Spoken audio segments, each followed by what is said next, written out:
আগে তুমি যাও কার্ল। ও মাই গড, ও মাই গড। আরে ও একটু আওয়াজ না করে নিচে নামছে কি করে?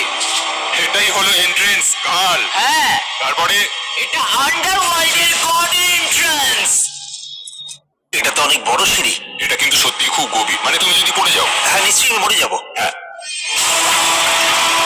এটা কিন্তু সত্যি খুব ভয়ঙ্কর। আমার নিচে নামতে একদমই ইচ্ছা করছে না। আর যদি তোমাদের এটাতেও ভয় না লাগে তাহলে বলি এরপরে আমরা এটার মুখোমুখি হলাম। 3000 বছরের পুরনো মানুষের হাট। ও মাই গড, আমি এটা কেন ধরে আছি? আচ্ছা, এটা কি খুলি? এটা একটা খুলি। হ্যাঁ, ও মাই গড। এটা এতটাই নিচে যে আমরা আর গভীরে গেলে আমরা সবাই মারাও যেতে পারি অক্সিজেনের অভাবে। একদম ঠিক। চ্যান্ডলার এখন এগিয়ে যাচ্ছে ওসাইরিসের সমাধিস্থলের দিকে।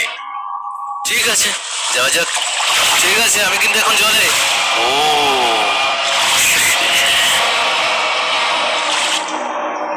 তুমি বুঝতে পারছো এখানে অক্সিজেন তেমন নেই। আরে এটা কি? এখানে তো পাথর রয়েছে, এগুলো পাথরই তো। একদম এই ঘরটার ঠিক মাঝখানে গড ওসাইরিসের রত্নখচিত সবধার রাখা আছে। ঠিক এখানে? তাহলে পাতালে প্রবেশ করার দরজা রয়েছে। হ্যাঁ, তো নিচে যাওয়ার চেষ্টা করো। মানে পাতালে? হ্যাঁ। শান্ত শান্ত শান্ত শান্ত। পারবে তুমি? ও মাই গড। এই সমাধিটাকে পাতালের প্রবেশদ্বার বলে মনে করা হয়, আর এর আগে কোনো মানুষই এখানে আসেনি। ও এটা মাই কতটা গড, গভীর? আমি এখানে কেন এসেছি? আমি কেন ইউটিউবার হলাম? মানে সবাই মিলে ডান দিকের ওই কোণের দিকটা একবার দেখো। ওখানে একটা রাস্তা আছে, সেটা কোথায় যাচ্ছে কেউ জানে না। গার্ল, ওখানে গিয়ে দেখো। আমি কি ওখানে যেতে পারি? জিমি ওকে যেতে দিও না। আমার খুব ভয় লাগছে ভাই। গার্ড, এটা ভালো বুদ্ধি নয়।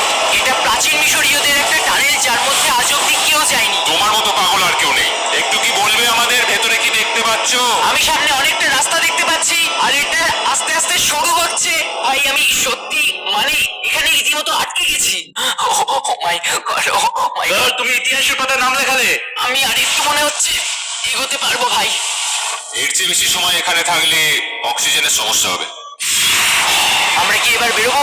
চলো বেরোই। তাই আমরা অক্সিজেনের অভাবে মরে গিয়ে পাতালে চলে যাওয়ার আগে এসব করার কোনো মানেই হয় না, তাই না? যত তাড়াতাড়ি সম্ভব আমরা এখান থেকে বেরিয়ে গেলাম, কারণ আমি আরো বাঁচতে চাই এক্সপ্লোর করার জন্য গিজার গ্রেট পিরামিডের অদৃশ্য খাতগুলো, যেখানে এখনো পর্যন্ত মহাকাশে যাওয়ার চেয়েও কম মানুষ এসেছে। কে আমার সাথে ক্যামেল রাইড করবে? চলো যাওয়া যাক। উঠে পড়ো, আরে উঠে পড়ো। আরে ও চাইছে না আমি যাই। তোমাকে কখনো ক্যামেল কামড়েছে? হ্যাঁ, হ্যাঁ, ব্যথা হয়েছে? হ্যাঁ। আরে এরকম করো না।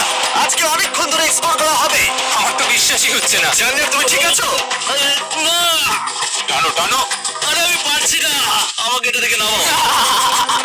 দেখো একে কি সুন্দর লাগছে।